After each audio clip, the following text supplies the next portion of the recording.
I don't know who this is for, but if you believe in God, then stick around for a moment. When logic says no, sometimes life brings you to a door that logic says will never open. The doctors say impossible. The numbers say impossible. Your past says impossible.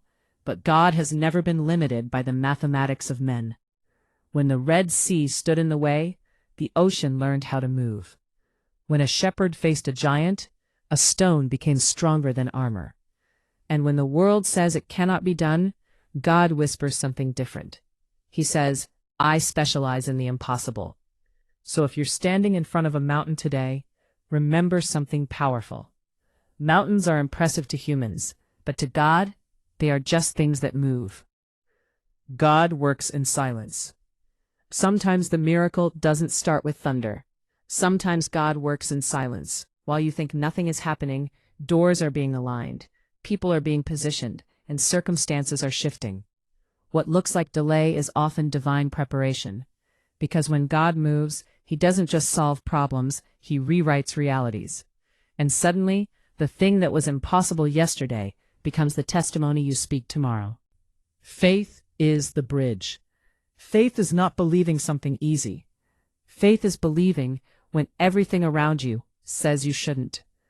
It's standing in the dark and trusting that light is still on its way. Because God has a pattern. He waits until the moment when human strength runs out, so that everyone can see the miracle came from Him. And when that moment arrives, the impossible doesn't just change, it collapses. The moment God steps in, there is always a moment in every story when things look completely over. The stone is too heavy, the storm is too strong, the odds are too great. But that is usually the exact moment God decides to step in, because God doesn't need perfect conditions. He creates them. So when everything around you says it's finished, remember this truth. With God, the end of your strength is often the beginning of your miracle. Your situation is not too big. Your situation may be big to you. The debt, the diagnosis, the heartbreak, the uncertainty. But nothing you face is new to God. He has opened seas. He has healed bodies. He has turned prisoners into kings and shepherds into legends.